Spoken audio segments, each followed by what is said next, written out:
جہاں قرآن مجید کو نازل کیا،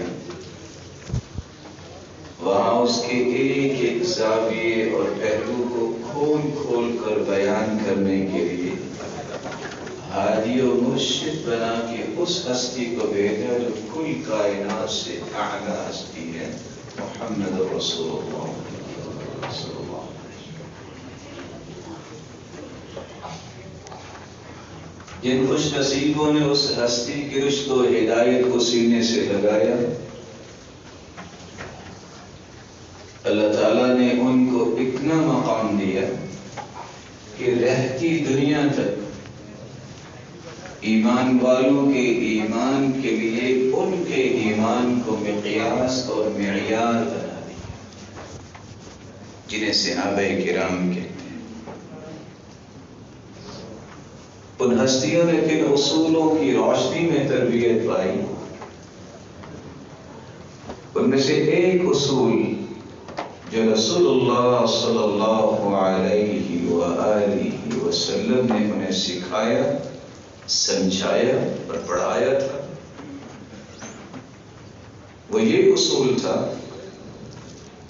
کہ تم نے کسی کو تکلیف نہیں دینی، زندگی کے جملہ معاملات میں اذى سے بچنا ہے۔ یہ اذى کیا ہے؟ صحابہ کرام کا مشن اور منہج کیسے خوبصورت بنا، اور ایک مسلمانوں کو کن کن تکلیفوں سے اپنے آپ کو اور امت کو بچانا چاہیے، اور جو اس مشن کو زندہ کرتا ہے جو صحابہ کرام کا مشن تھا، اس کے لیے شریعت نے انعامات کون سے دلوائے۔ بس اوقات تکلیف کا مرحلہ یہ بھی ہوتا ہے کہ آپ کسی پر احسان اور نیکی کرتے ہیں تو پھر اسے تانا دیتے ہیں۔ شریعت نے بڑے واشکاف الفاظ میں اس کی مذمت بھی کی اور ساتھ وعید سنائی۔ یا ایھا الذین آمنوا لا تبطلوا صدقاتکم بالمن والأذى، اپنے صدقات کو ضائع نہ کرو، احسان جتلا کر تکلیف دے۔ تکلیف کے یہ تین مرحلے آج بھی موجود ہیں جو سلف صالحین کے پاس نہیں تھے۔ کسی نے زکوٰۃ دینی ہے تو کوئی احسان نہیں ہے، اللہ کا حق ادا کرتا ہے، اس لیے زکوٰۃ ذلیل کر کے دینا بہت تکلیف دہ بات ہے۔ کسی مسلمان کی عزت کو پامال کرنا کہ میں اس کو زکوٰۃ دیتا ہوں۔ شیخ محمد بن صالح العثیمین رحمہ اللہ اس لیے کہا کرتے تھے کہ کوئی زکوٰۃ دیتے وقت یہ کہنے کا مجاز بھی نہیں ہے کہ دعاؤں میں یاد رکھنا کہ آپ اس زکوٰۃ کا بدلہ لینا چاہ رہے ہیں، جو اللہ کا وہ آپ کا مال تو ہے۔ تکلیف کا دوسرا مرحلہ یہ ہے کہ جس کو زکوٰۃ دی جائے، جس کو صدقہ دیا جائے، اسے ساری زندگی کا اپنا غلام بنا لیا جائے، وہ آپ کی جائز اور ناجائز پہ مہر لگاتا رہے اور آپ کو ہر سو سلوٹ کرتا رہے۔ اس طرف کے ہاں رویہ ہے۔ تیسرا تکلیف کا مرحلہ یہ ہے کہ زکوٰۃ اور صدقہ دیتے وقت دنیا کے سامنے اسے ذلیل کرنا، کسی کو چند ٹکے دیتے وقت بھی پوری دنیا میں وہ تصویریں پہنچتی ہیں اور تذکرے پہنچتے ہیں، وہ بیچارہ پوری زندگی سر نہیں اٹھایا۔ سلف کا رویہ کیا تھا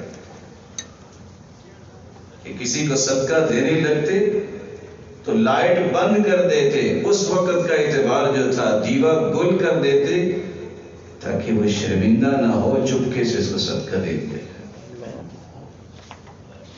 اور سن کے آپ یہ حیران رہ جائیں گے کہ سلف جب صدقہ دیتے تو فقیر کا ہاتھ پکڑ کے بوسہ دیتے. یہ وہ ہاتھ ہے جس نے ہمیں کل قیامت کو بلندیاں دلائی.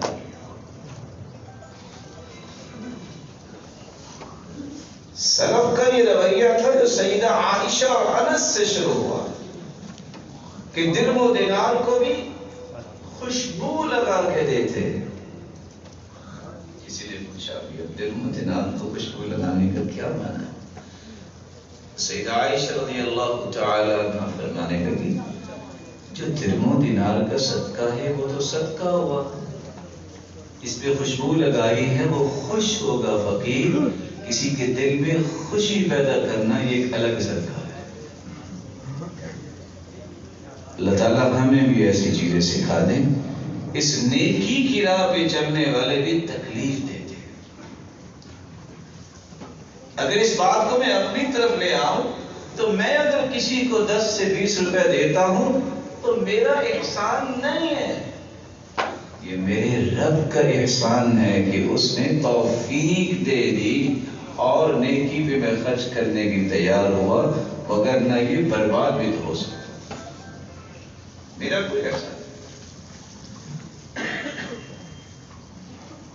تکلیف کی دوسری بات جو قرآن مجید نے بیان کی ہے، سمجھایا ہے.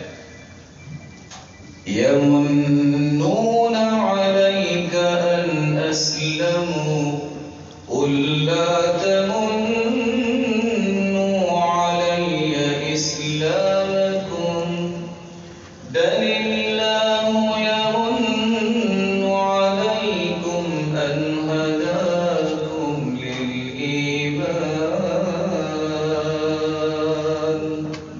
إِن كُنتُمْ صَادِقِينَ.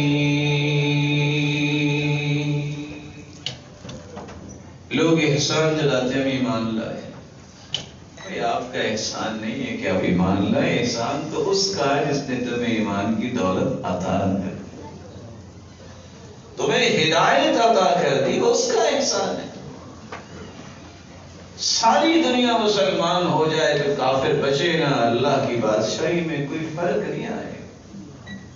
ساری دنیا کافر ہو جائے اللہ کی بادشاہی میں کوئی فرق نہیں. یہ ایمان میں اور آپ لاتے ہیں یہ تو ہمارا فائدہ ہے، اس میں اللہ کی بادشاہی نہیں بڑھتی.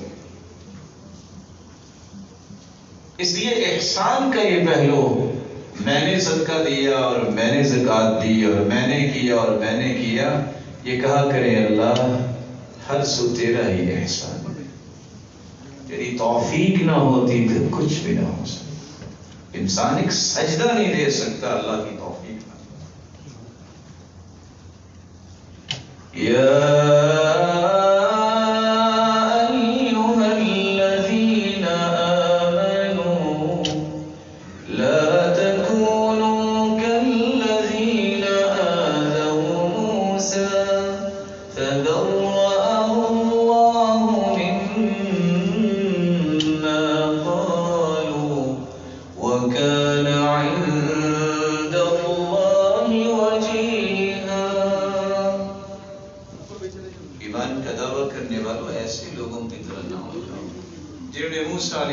والسلام کو تکلیف،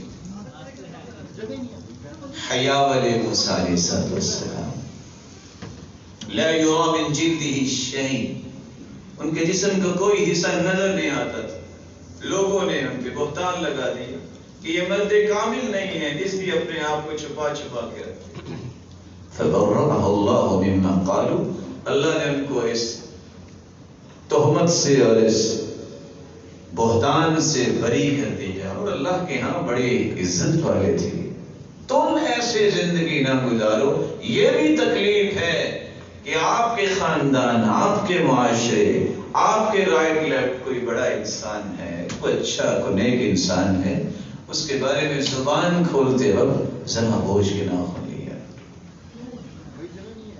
یہ اسلام کے بنیادی قواعد ہیں. صرف صحابہ کرام نے بوڑھا آیا تھا تو اس کے لیے فوراً جگہ نہیں بنائی تھی بیٹھنے کی، تو اللہ کسی غصے میں آ گئے، فرمایا من لم یرحم صغیرنا ویعقر کبیرنا فلیس منا، جو بڑے کا احترام نہیں کرتا، جو چھوٹے پہ شفقت نہیں کرتا، اس کا میرے ساتھ تعلق نہیں۔ اور دوسری روایت میں آتا ہے وَيَعْرِفْ شَرَفَ كَبِيرِنَا، اور تیسری روایت میں آتا ہے وَيَعْرِفْ لِعَالِمِنَا حَقَّهُ، جو بڑے کی بزرگی کو نہیں پہچانتا اور علم والے کی شرف اور بزرگی کو نہیں پہچانتا، اس کا میرے ساتھ کوئی تعلق نہیں۔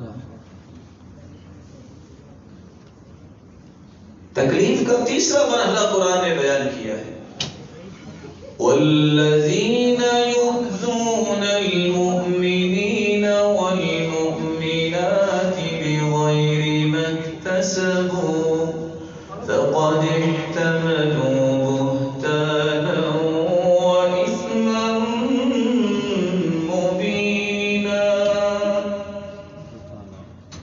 مومن مردوں اور مومنہ عورتوں کو جو تکلیف دیتے ہیں، انہوں نے بہت بڑا گناہ کیا ہے اور بہت بڑا بہتان ہے۔ وہ تکلیف کیا ہے؟ کسی مسلمان کی غیبت کرنا، وہ مرد ہو یا عورت۔ رسول اکرم صلی اللہ علیہ وآلہ وسلم نے کتنی بڑی بات کہہ دی ہے کہ غیبت یہ بہت بڑا گناہ ہے۔ ذکرک اخاک بما یکرہ، کچھ لوگ اپنے آپ کو کہتے ہیں میں تو سچ پتر ہوں، میں سامنے بھی بات کر سکتا ہوں، تو سامنے بدتمیزی کرنا جائز ہے؟ الحیاء من الایمان والایمان فی الجنہ والبذاء من الجفاء والجفاء فی النار۔ سید المرسلین کا حکم دیکھیے، خبر دیکھیے کہ حیا جو ہے گفتگو کے اندر، معاملات کے اندر، یہ ایمان ہے، اور ایمان انسان کو جنت میں لے جائے۔ بد زبانی جو ہے اور زبان کا یہ ورگل گفتگو جو ہے، یہ جفا ہے، اور جفا انسان کو جہنم میں لے جائے۔ اس لیے دو آپس میں گالیاں دیتے ہوئے لوگوں کے بارے میں اللہ کی رسول نے فرمایا تھا المستبانی یتہاتوان ویتکاذبان، یہ دونوں ایک دوسرے کو گالیاں دینے والے شیطانانی، دونوں ہی شیطان ہیں، اور دونوں ہی جھوٹ بول رہے ہیں، اور دونوں ہی گتھم گتھا، اور ہے کون؟ شیطان۔ السام کالمشرف علی الہلکہ، گالی دینے والا تو ہلاکت کی کھائی پہ ہے، کسی وقت بھی یہ ہلاکت میں گر جائے۔ صحابی کہتے ہیں جب میرے کانوں میں یہ آواز پڑی لا تسبن احدا، کسی کو گالی نہ دینا، میری زندگی گزر گئی ہے میں نے کبھی کسی جانور کو بھی گالی نہیں دی۔ اور اسلام کتنا خوبصورت ہے، اسلام تو کہتا ہے لا تسب الشیطان، تم شیطان کو بھی گالی نہ دو، اس پہ بھی شیطان ہی خوش ہوتا ہے۔ اب شیطان سے برا کوئی ہے؟ کاش یہ تربیت کے پہلو میرے اندر اور آپ کے اندر آ جائیں تو ہم کامیابی کی راہ اختیار کریں۔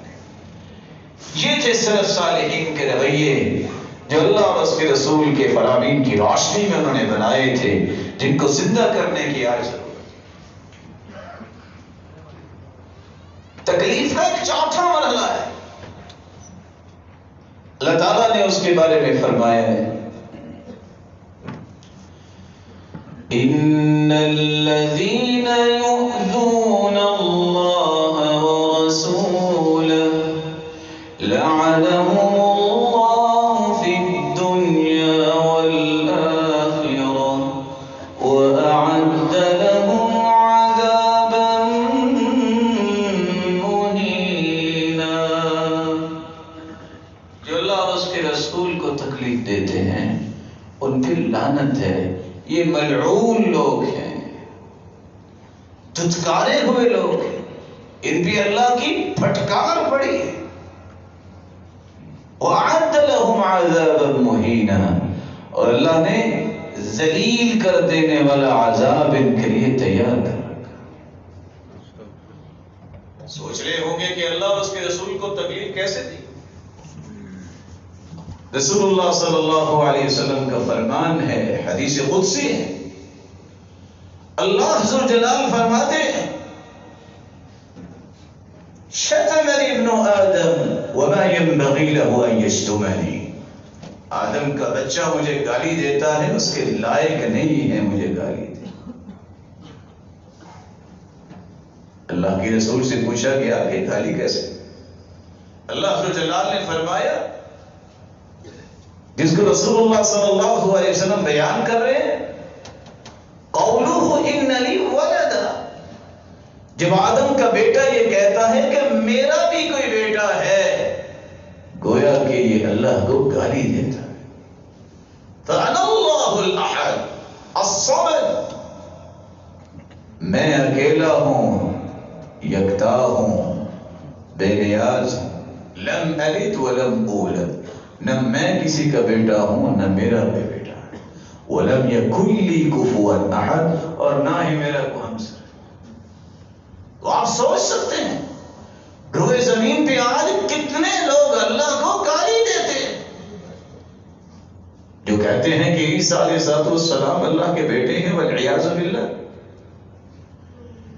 جو یہودی کہتے تھے کہ عزیر اللہ کے بیٹے ہیں علیہ السلام، والعیاذ باللہ، یہ اللہ کو گالی دے رہے ہیں۔ فلیبکی علی الاسلام واہلہ من کان باکیا، آج رونے کا مقام یہ ہے کہ اس طرح انسان اور مسلمان لتھڑا ہوا، نیچ حرکت کرتا ہوا نظر آتا ہے۔ جو اللہ کو گالیاں دیتے ہیں یہ ان کو سینے سے لگاتے ہیں۔ کبھی انہوں نے آ کے عید الفطر عید الاضحیٰ میں تمہیں خوش کرنے کے لیے قربانی نہیں کی کسی عیسائی نے، لیکن 25 دسمبر کو یہ کیک لے کر سارے پہنچے ہوتے ہیں۔ کاش کسی کی حیاء ایمان زندہ ہو تو کبھی ایسی حرکت نہ کرے۔ اس لیے ابو حفص عمر البلخی کہا کرتے تھے، جو کسی کافر کی خوشی میں انڈا بھی لے کے جائے وہ بھی اتنا ہی کافر ہے جتنا کافر کافر۔ یؤذین ابن آدم، اللہ ذو جلال فرماتے ہیں آدم کا بیٹا مجھے تکلیف دیتا ہے۔ کیسے تکلیف دیتا ہے؟ یسب الدہر، وہ زمانے کو گالی دیتا ہے، زمانہ بہت ہو رہا ہے، وَأَنَا الدَّهْرُ، میں ہوں زمانہ۔ اللہ فرماتے ہیں اقلب اللیل والنہار بیدی الامر، یہ زمانے کی باغڈور میرے ہاتھ میں ہے، دن رات کو تو میں بدلتا ہوں۔ زمانے کو گالی دینے والا حقیقت میں اللہ کو تکلیف دیتا ہے۔ اور دوسری روایت میں آتا ہے اقلب لیلہ ونہارہ فاذا شئت قبضتہما، یہ دن رات تو میرے قبضے میں ہیں، جب میں چاہوں گا انہیں میں کنٹرول کر لوں گا، لپیٹ دوں۔ وہ بہت بڑا بادشاہ ہے، والسماوات مطویات بیمینی، ساتوں آسمان قیامت کے دن اللہ اپنے دائیں ہاتھ پہ لپیٹ لے۔ والارض جميعا قبضته، یہ ساتوں زمینیں اللہ جلال کی مبارک مٹھی میں ہوں گی۔ لیکن اللہ کی ذات کے بارے میں کون ہے جو آگے بڑھ کے سوچے میرا مالک کون ہے؟ کبھی بیٹھ کے پڑھ ہی لے میرے مالک کتنے بڑے بادشاہ ہیں، اور اللہ جلال کی بادشاہی کتنی بڑی ہے، کوئی پڑھنے کے لیے وقت نہیں نکالتا۔ یہودی اللہ کے رسول کے پاس آئے اور آ کے کہنے لگے کہ اللہ قیامت کے دن ایک انگلی پہ آسمانوں کو رکھے گا، ایک انگلی پہ زمینوں کو، ایک انگلی پہ پہاڑوں کو، ایک انگلی پہ درختوں کو۔ اللہ کے رسول مسکرا دیے اور کہنے لگے وما قدر اللہ حق قدری، اتنی بڑی بات کہہ کہ اللہ نے اللہ کا حق ادا نہیں کیا، اللہ کی بادشاہی تو اس سے بھی بڑی تھی۔ رسول اللہ صلی اللہ علیہ وسلم نے فرمایا لیس احد اصبر على اذى سمعه من اللہ اللہ سے بڑھ کے کوئی حلم بردباری کرنے والا، صبر کرنے والا نہیں جو اپنے بندوں سے ایسی باتیں سنتا۔ کیا کرتے ہیں بندے؟ یدعون لہ ولدا، کہتے ہیں نعوذ باللہ اللہ کا بیٹا ہے۔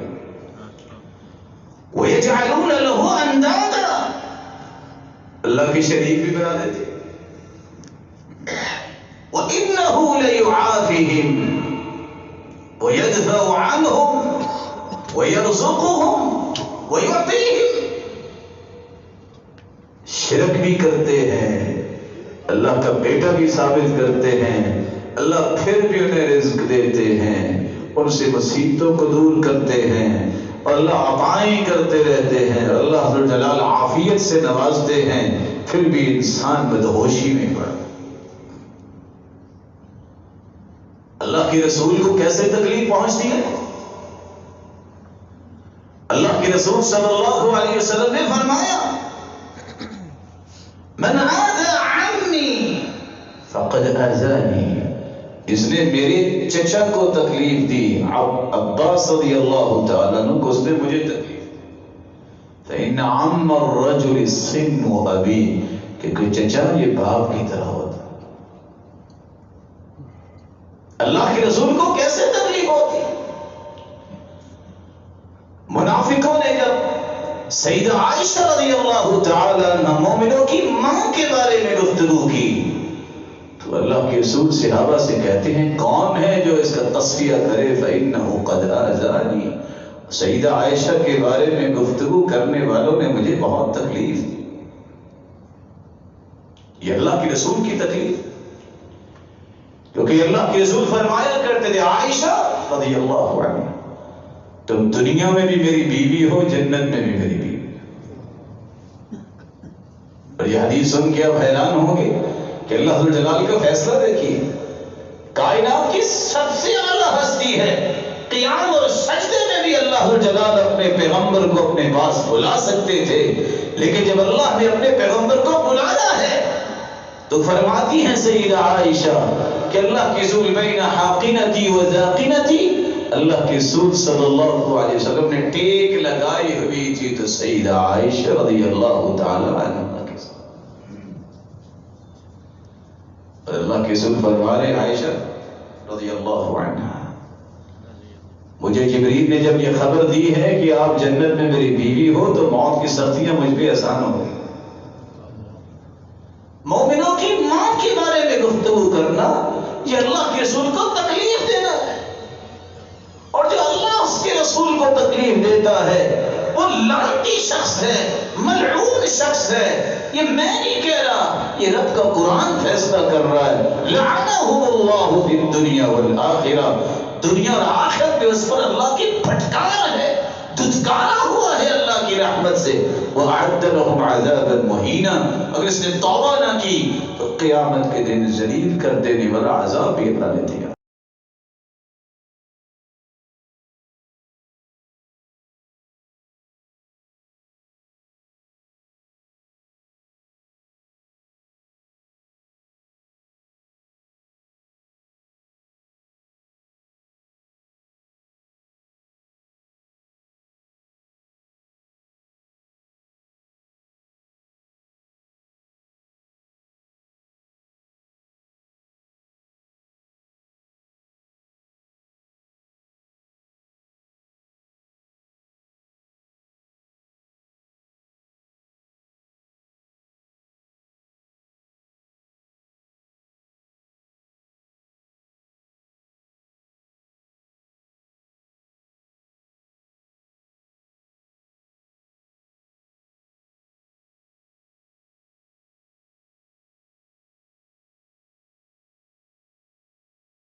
اگر آپ لیٹ آئے ہیں تو جہاں جگہ ملی ہے وہاں تشریف رکھیں، گردنیں نہ پھیلائیں۔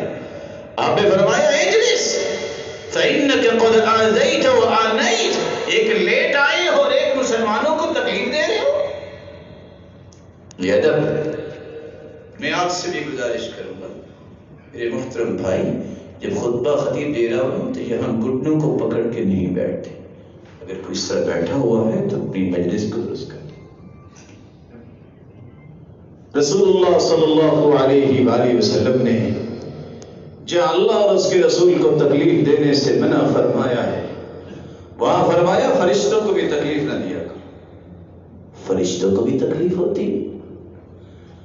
آپ صلی اللہ علیہ وسلم نے فرمایا من اکل سودا او بصلا، جو پیاز، کچا پیاز اور تھوم استعمال کر کے آتا ہے فلا یقربن مصلانا، مسجد میں نہ آئے،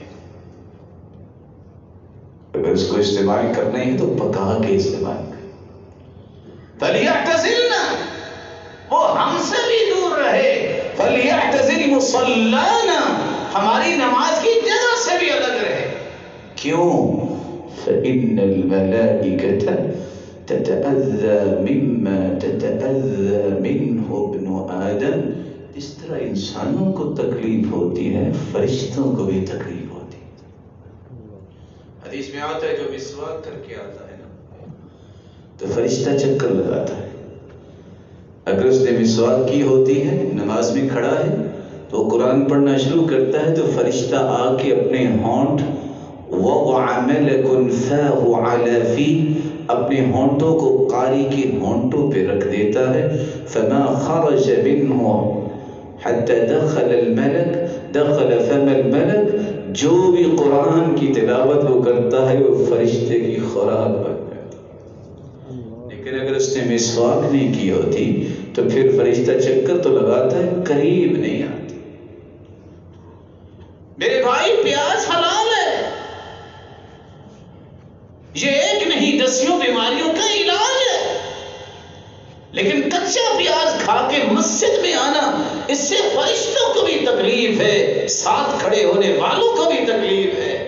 اگر حلال چیز کھا کے اس طرح نہیں آ سکتے کہ کسی کو تکلیف ہو تو کیا حقہ پی کے اور سگریٹ نوشی کر کے آ سکتے؟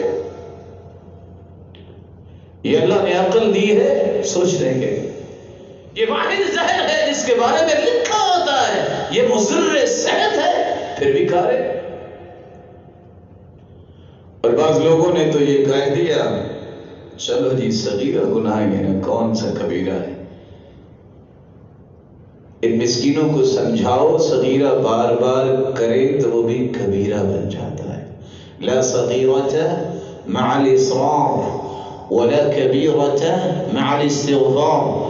سیدنا عبداللہ بن عباس رضی اللہ تعالی عنہ فرماتے ہیں بار بار صغیرہ کرنے سے کبیرہ بن جاتا ہے، اور کبیرہ گناہ بھی ہو جائے استغفار کرنے سے اللہ معاف کر دیتا ہے۔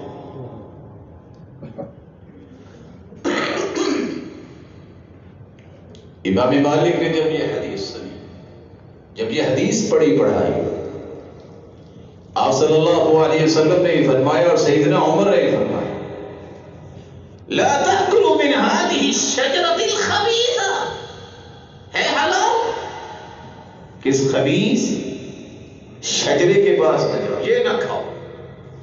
امام مالک کہتے ہیں جب سے میں نے حدیث پڑھی میں نے پیاز کھانے چھوڑ دیا، کیونکہ حدیث میں آتا ہے طیبوا افواہکم، اپنے منہوں کو پاک صاف رکھا کرو، فإنها طرق القرآن، یہ قرآن کے راستے ہیں۔ تو میں نے چونکہ قرآن و حدیث پڑھانی ہوتی ہے میں نے یہ کھانے چھوڑ دیا۔ رسول اللہ صلی اللہ علیہ وسلم نے فرمایا کل مسکر حرام ما اسکر قلیلہ ما اسکر کثیرہ وقلیلہ حرام، ہر نشہ آور چیز حرام ہے، زیادہ چیز استعمال کرنے سے جس سے نشہ آئے وہ تھوڑی چیز بھی حرام ہے۔ حلال چیز کھانے سے منع کر دیا، جب اللہ کے سامنے کھڑا ہونا ہے تو حرام کیسا؟ رمضان نے یہی تو سبق دیا، کتنی لذیذ چیزیں فجر سے مغرب تک سامنے آتی ہیں، کوئی ہاتھ نہیں آگے کرتا، حلال چیزوں کی طرف ہاتھ نہیں بڑھاتا، یہ پریکٹس اللہ نے کروائی ہے کہ بقیہ 11 مہینوں میں اسی طرح حرام کی طرف بھی ہاتھ نہ بڑھا۔ اللہ اور اس کے رسول کو تکلیف دینا اور فرشتوں کو تکلیف دینے کے بعد صحابہ کو تکلیف کرنا۔ اللہ کے رسول صلی اللہ علیہ وسلم نے فرمایا من سب اصحابی فعلیہ لعنت اللہ والملائکۃ والناس اجمعین، جس نے صحابہ کے بارے میں کچھ سخت سست کہا اس پہ صرف اللہ کی لعنت نہیں، تمام فرشتوں کی بھی ہے، پوری کائنات کی لعنت۔ امام احمد بن حنبل رحمۃ اللہ علیہ 10 لاکھ حدیثوں کے حافظ ہیں، وہ کہا کرتے تھے اذا رأیتم رجلا ينتقص احد من اصحاب رسول اللہ فاتهمه على الاسلام، جب تمہیں نظر آئے نا کہ کوئی صحابہ کے بارے میں نقص بیان کر رہا ہے اس کے اسلام پہ تہمت لگاؤ، یہ مسلمان ہے بھی ہے کہ نہیں ہے۔ اور امام ابو زرع رازی 7 لاکھ حدیثوں کا حافظ ہے، وہ فرماتی ہے جب تمہیں نظر آئے کہ اللہ کے رسول کے صحابی کے بارے میں کوئی بات کر رہا ہے نقص کی، فعلم انہ زندیق، یہ زندیق ہے۔ صحابہ کو بھی تکلیف نہ دی جائے، یہ مومن کا ایمان کا مسئلہ ہے، اور یہی وہ تربیت تھی جو صحابہ نے تابعین کو، تبع تابعین کو، اور آگے چلتے چلتے آج ہم تک پہنچی۔ اسلام تو اتنا خوبصورت ہے، اسلام کہتا ہے ان ہستیوں کے بعد کسی مومن کو بھی تکلیف نہ دے۔ اللہ کے رسول نے اعلان کروایا یا من اسلم ولم يفض الایمان فی قلبی، یا معشر المسلمین، اور مسلمان ہونے کا دعویٰ کرنے والوں جن کے دل میں ایمان پہنچا نہیں ہے، زبان سے دعویٰ ہے، لا تؤذوا المسلمین، مسلمانوں کو تکلیف نہ دیا کرو۔ کیسے؟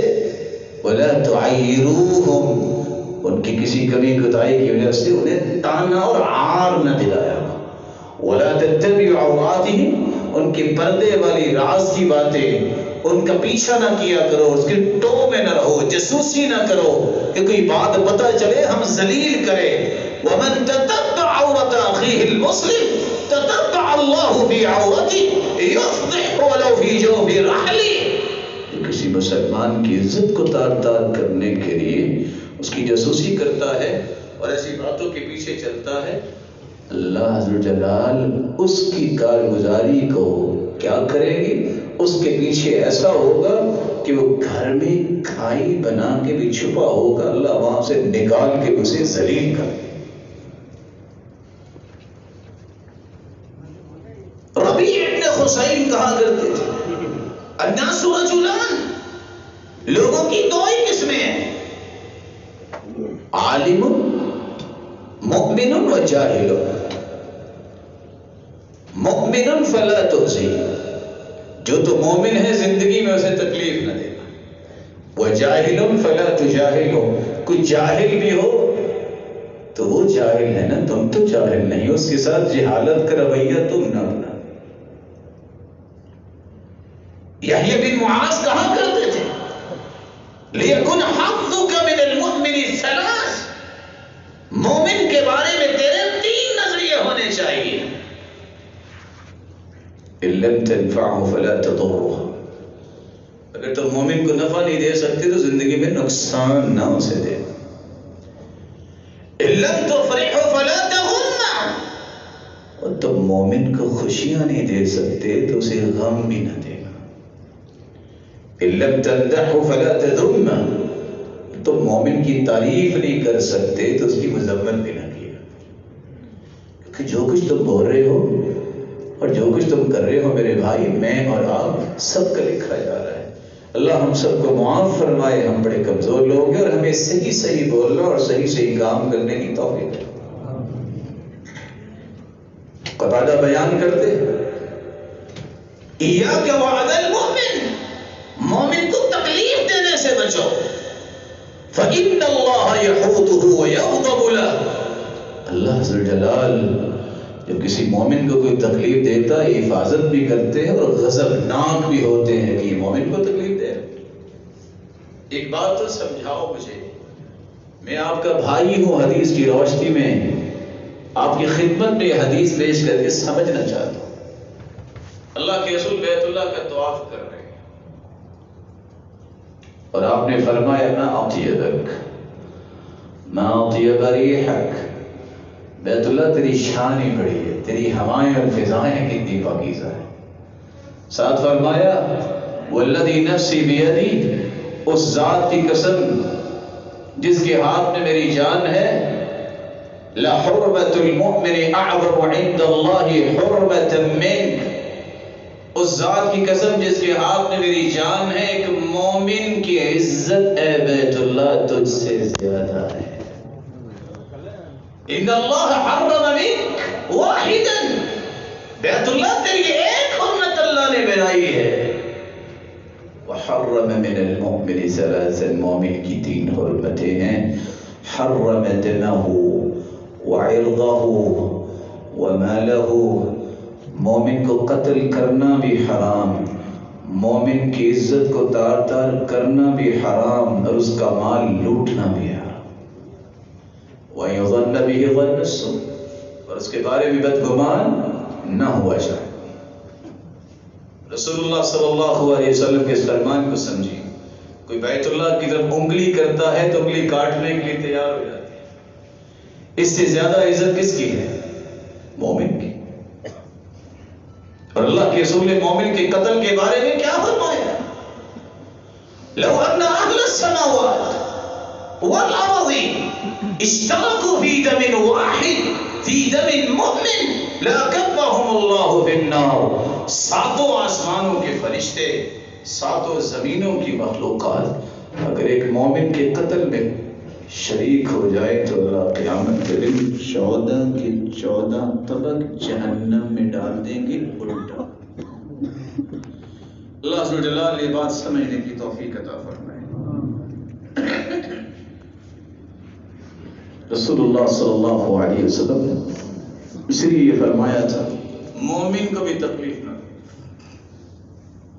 بلکہ آپ نے جب بیعت لی تھی تو فرمایا، صحابی کہتے بایعنا رسول اللہ صلی اللہ علیہ وسلم علی السمع والطاعہ، ہم نے بیعت کی کہ ہم بات سنیں گے بھی مانیں گے بھی. کب؟ جب ہم خوش ہوں گے.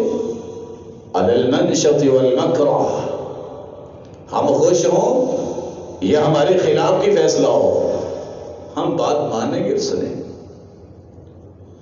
اور آپ نے بیعت لی وَأَلَّا نُنَازِعَ الْأَمْرَ، ہم کسی اقتدار کو چھیننے کے لیے کوئی ایسا اقدام نہیں کریں گے. یہ صحیح بخاری کو ذرا کھولیے، اس روایت کو ذرا بیٹھ کے پڑھیں. إِلَّا أَن تَرَوْا كُفْرًا بَوَاحًا، ہاں اگر کفر بواح واضح کفر ہو تو پھر آپ کو یہ حق حاصل ہوگا. لیکن کب؟ اگر ایک مسلمان کا قتل بھی اس میں ہوتا ہے تو آپ نے کوئی بات نہیں کری. یہ منہج تھا جو صحابہ کرام کو اللہ کے رسول نے سمجھا. 2.5 ملین امام احمد بن حنبل کے جنازے پہ لوگ تھے.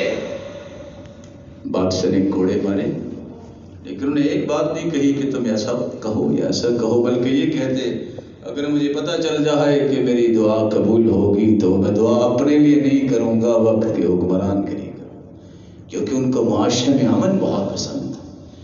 امام مالک کے چہرے کو سیاہ کیا گیا، کوڑے مارے گئے کہ مانو زبردستی طلاق ہو جاتی ہے. وہ کہتے نہیں، لا طلاق فی اغلاق، زبردستی طلاق نہیں ہوتی، میں دین نہیں بدل سکتا. لیکن کتنے چاہنے والے تھے، انہوں نے فساد نہیں کہا. نہیں، مومن کو تکلیف نہیں دیتا. اگر میرا دعویٰ ہے تو مجھے اللہ سے ڈرنا چاہیے اور مجھے کسی کو تکلیف نہیں دینی چاہیے. آپ صلی اللہ علیہ وسلم نے تو یہاں تک فرمایا اگر مومن ہو تو اپنے کسی پڑوسی کو تکلیف نہ دو. من كان يؤمن بالله واليوم الآخر فلا يؤذي جاره، تم کسی پڑوسی کو تکلیف نہ دو. کیوں؟ صحیح مسلم کی روایت ہے، ایک عورت کا تذکرہ کیا گیا، ان فلانة تذکر بکثرة صیامها وصلاتها غیر انها تؤذی جیرانها بلسانها، ایک عورت بڑی تہجدیں پڑھتی، بڑے نفلی روزے رکھتی، لیکن زبان سے پڑوسیوں کو تکلیف دیتی۔ اللہ کے رسول نے فرمایا ہی فی النار، یہ جہنمی عورت۔ ان فلانة تذکر بقلة صیامها وصلاتها غیر انها لا تؤذی جیرانها بلسانها وهي تتصدق بالاسوار من العقد، ایک عورت کو زیادہ نفلی روزے نہیں رکھتی تھی، نہ تہجدیں پڑھتی تھی، لیکن زبان سے تکلیف نہیں دیتی تھی۔ کبھی کبھی وہ پنیر کی ٹکڑیاں اپنے پڑوسیوں کو تحفے میں بھیج دیتی۔ اللہ کے رسول نے فرمایا ہی فی الجنہ، یہ جنت ہے۔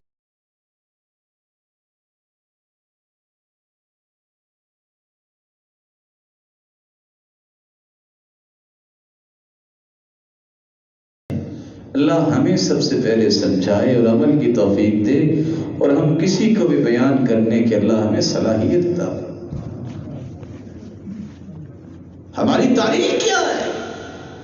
صحابہ سے سچی محبت کرنے والے، نبی کی محبت کے دعوے دار، اور میرے اور آپ کے عمل کتنے کمزور ہو گئے۔ اللہ ہم سب کو معاف فرمائے اور صراط مستقیم عطا۔ شریعت تو یہ کہتی ہے پڑوسی تو دور کی بات ہے، اپنے آپ کو بھی تکلیف نہ دو۔ لعن اللہ الخامشۃ وجہها والشاقۃ جیبها والداعیۃ بالویل والسبور، لعنت ہے ایسی عورت پر جو غم اور غصے کی وقت اپنے گریبان کو چاک کرتی ہے، اپنے ہی چہرے کو نوچتی ہے، بالوں کو اکھاڑتی ہے اور جاہلیت کے بول بولتی ہے۔ اور دوسری روایت نے فرمایا لیس منا من لطم الخدود وشق الجیوب ودعا بدعوى الجاہلیہ، جو شخص کسی غم کے موقع پر اپنے ہی چہرے کو پیٹتا ہے، تھپیڑے مارتا ہے، گریبان کو چاک کرتا ہے، جاہلیت کے بول بولتا ہے، اس کا میرے ساتھ کوئی تعلق نہیں۔ حدیث نے تو یہاں تک کہہ دیا من قتل نفسه بحدیدہ، جس نے کسی تیز دھار کے ساتھ اپنے آپ کو قتل کیا، قیامت کے دن جہنم میں جائے گا، اور اسی طرح ہی اس کو تیز دھار دی جائے گی، بار بار قتل ہی کرتا رہے گا۔ ومن تردى من جبل، جو کسی نے بلند جگہ سے چھلانگ لگا کے مار لیا اپنے آپ کو، جہنم میں جائے گا اور اسی طرح ہی بار بار گرتا رہے گا۔ ومن تحسى سما، کسی نے زہر پی کے اپنے آپ کو مار لیا، سوسائڈ کیا، خودکشی کی، جہنم میں بھی اسے زہر ہی دی جائے گی، بار بار پیو اور مرتے رہو۔ اپنے آپ کو بھی تکلیف دینے سے شریعت منع کرتی۔ اسلام تو اتنا پیارا ہے، وہ کہتا ہے کوئی کافر تمہارے اصول و ضوابط کو مان کر تمہارے ساتھ کانٹریکٹ سائن کر لے کہ میں آپ کی حکومت کو مانتا ہوں، آپ کے اصول و ضوابط کے تحت آپ کی حکومت کے تحت رہوں گا، اور آپ کی شاعر پہ کوئی ایسی میں قدغنی لگاؤں گا، میں اس کا جزیہ دیا کروں گا، تو شریعت کیا کہتی ہے؟ من ظلم معاہدا او انتقصه او کلفه فوق طاقته او اخذ منه شيئا بغیر طیب نفس، جس نے کسی ذمی کو ظلم کا نشانہ بنایا، اس کے حقوق میں کمی کی، اس کی طاقت سے بڑھ کے اس کو ذمہ داری دی اور اسے تکلیف دی، یا اس سے کوئی چیز لے لی بغیر اس کی خوشی کے، فَأَنَا حَجِيجُهُ يَوْمَ الْقِيَامَةِ، میں قیامت کے دن اس کا کیس اللہ کی بارگاہ میں پیش کروں۔ اسلام تو اتنا پیارا ہے کہ کسی جانور کو تکلیف نہ دو، کسی پرندے کو بھی تکلیف نہ دو۔ صحابی نے کیسے ایک پرندے کے بچوں کو پکڑ لیا، بچے آج بھی دیکھیں ان کا مقصد بس اوقات کوئی تکلیف دے رہے ہیں تو خوشی سے پکڑ لیتے. جب دیکھا کہ وہ پرندہ وَيَتَفْرِشُ بِجَنَاحَيَّ اس نے اپنے دونوں پر زمین میں بچھانے اور تکلیف ہو رہی ہے کہ میرے بچوں کو پکڑا ہے. سید المرسلین کا منہج دیکھیے، اس سے سچی محبت ہے تو اپنا منہج بناؤ. فرمایا من فجع هذه بولدها، کس نے اس پرندے کو بچوں کی وجہ سے تکلیف دی ہے؟ ردوا الیہا ولدها، اس کے بچوں کو واپس کر دو. محمد کی غیرت یہ بھی برداشت نہیں کرتی کسی پرندے کو بھی تکلیف ہو. سید المرسلین ایک باغ میں جاتے ہیں، ایک اونٹ آتا ہے اور اس کے آنسو بہنے لگ جاتے ہیں. سید المرسلین نے اس کے جسم پہ ہاتھ پھیرا اور آپ صلی اللہ علیہ وسلم نے فرمایا من رب هذا الجمل، کون ہے اس اونٹ کا مالک؟ بلایا، کہا اللہ سے ڈر جاؤ، یہ شکایت کر رہا ہے انک تدبہ، تم اس کو تھکاتے بہت اور تکلیف دیتے ہو، اللہ سے ڈر جاؤ.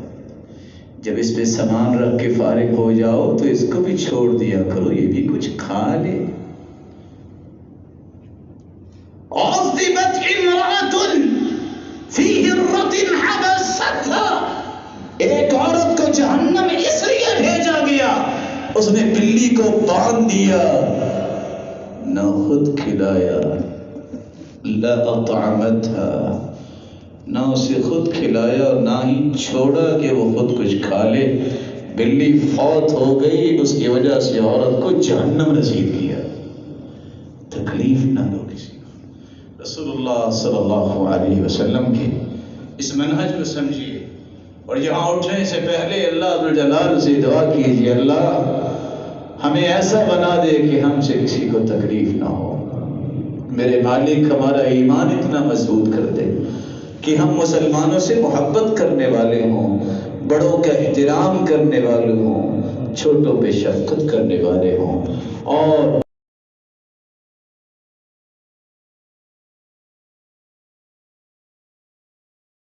مستحق بننا. وآخر دعوانا جہاں قرآن مجید کو نازل کیا